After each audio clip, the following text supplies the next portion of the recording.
Hello. Welcome back to our journey into the plot of Shakespeare's Macbeth.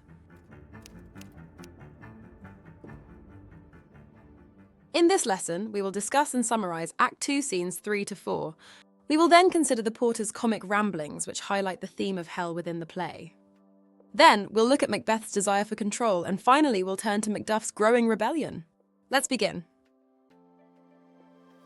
Scene 3 opens with some comic relief as the old porter compares himself to a gatekeeper of hell. We also see Macbeth, racked by guilt and ambition, commanding control over the nobles and leading Macduff to Duncan's chamber. What they discover there throws the castle into utter chaos.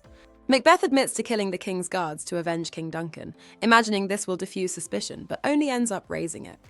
Simultaneously, Lady Macbeth plays her part brilliantly by fainting at the news of the king's murder.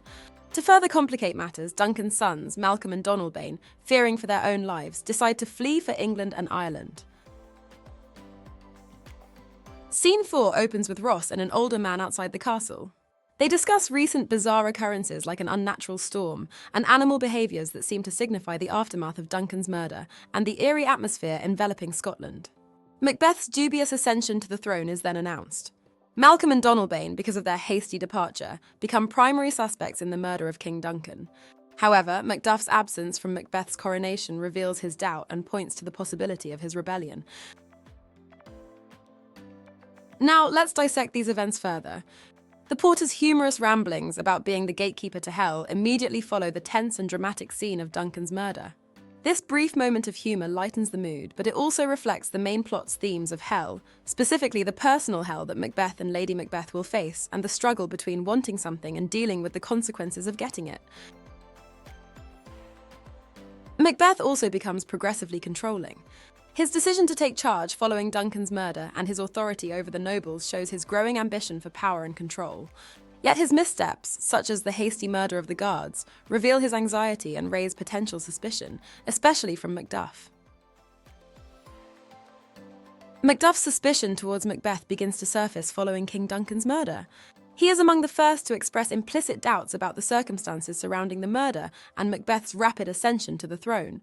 By choosing not to attend the coronation, Macduff distances himself from Macbeth's claim to power, which he likely perceives as illegitimate or morally compromised. So that's all for today's lesson.